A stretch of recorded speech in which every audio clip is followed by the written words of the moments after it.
Hello, আসসালামু আলাইকুম viewers. Primary শিক্ষক নিয়োগের জন্য অনেক বড় একটা সুখবর।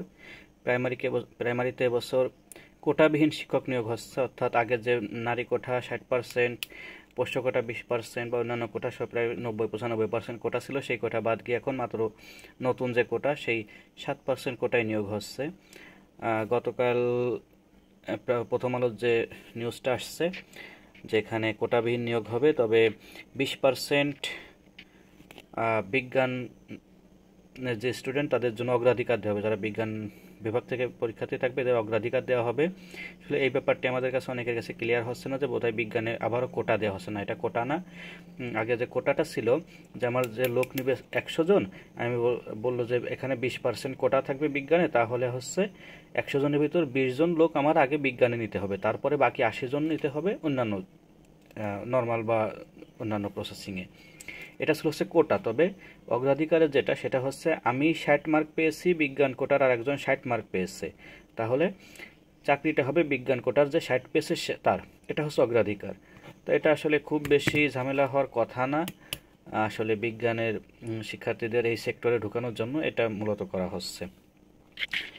আর এরপরে যেটা যে আমাদের আসলে কতজনের নিয়োগটা হবে, আসলে যেখানে বলছে যে প্রাইমারি শিক্ষা অধিদপ্তরের কর্মকর্তা নাম প্রকাশ করা না সত্ত্বে প্রথম আলোকে বলেন সরকারি প্রাথমিক বিদ্যালয়ে কখনো পদ উল্লেখ করা হয় না বিজ্ঞপ্তিতে। তবে বর্তমানে যে আমরা যেটা সোর্সের মাধ্যমে তারা জানতে পেরেছে যে বর্তমানে শূন্য পদ আছে 8043টি। আর এই বিজ্ঞপ্তি যখন দেওয়া হবে, বিজ্ঞপ্তি দিতে দিতে 10 থেকে 12 হাজার হয়ে যাবে। আর বিজ্ঞপ্তিটা আসবে ইনশাল্লাহ 2 থেকে 3 মাসের মধ্যে বিজ্ঞপ্তি আসবে। তার প্রথম ধাপের বিজ্ঞপ্তি এখন মে মাস চলে, জুন, জুলাই, আগস্টে যদি বিজ্ঞপ্তি আসে দেখা যাচ্ছে সেপ্টেম্বর অক্টোবরে পরীক্ষা শুরু হয়ে যাবে। তো সময় আর বেশি নেই। এটা প্রথম ধাপের কথা বললাম। দ্বিতীয় ধাপ ওরকম প্রথম ধাপের বিজ্ঞপ্তি আসলে পরীক্ষা হলেই দ্বিতীয় ধাপ তৃতীয় ধাপ পরপর চলে আসবে, দেরি হবে না। আর যেটা অনেকে বলতেছিল, আর একটা বিষয় আছে যে এখানে সঙ্গীত ও শারীরিক শিক্ষার জন্য 5166 জন সহকারী শিক্ষক নিয়োগ দেওয়া হবে। আসলে হবেটা কবে এটা আমরা আসলে বলতে পারি না, কারণ এটা অনেক দিন আগে থেকে আমি যখন প্রিপারেশন নিচ্ছি বা আমি চাকরিতে ঢুকছি আমার 4-5 মাস হয়ে গেছে, বা আমি আরও 1.5-2 বছর আগের থেকে দেখতেছি যে এটা নিয়োগ হবে। তাই এটা নিয়ে আসলে মাথা ঘামাচ্ছি না। তবে অনেকে বলতেছে যে 30,000 শিক্ষক নিয়োগ হবে বিভিন্ন কোচিং সেন্টার বা বিভিন্ন পেজ থেকে বলা হচ্ছে। এটা আসলে পুরোপুরি সত্য নয়, কারণ বলা হচ্ছে 30,000 শিক্ষককে পদোন্নতির মাধ্যমে প্রধান শিক্ষক করা প্রক্রিয়া চলমান। এখানে প্রধান শিক্ষক হওয়ার পরে এখানে পদগুলো খালি হবে এবং সেই পদে লোক নেওয়া হবে। তবে এই প্রক্রিয়া চলমান, এখনও একজনও এভাবে প্রধান শিক্ষক হয়নি।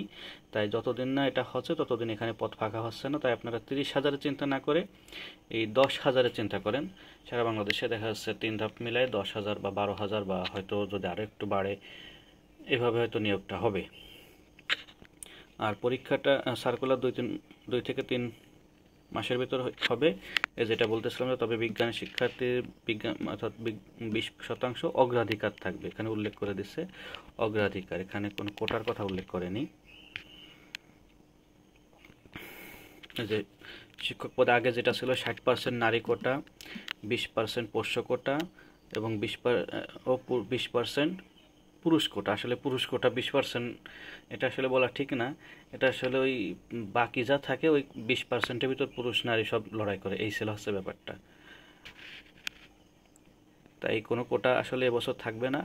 এবছর একদম ফ্রেশভাবে পরীক্ষা হবে, বা যে 7% কোটা যে নিয়মটা হয়েছে এই জুলাই আন্দোলনের মাধ্যমে, সেই 7% কোটা দেওয়া হবে, আর আলাদা কোনো কোটা থাকবে না।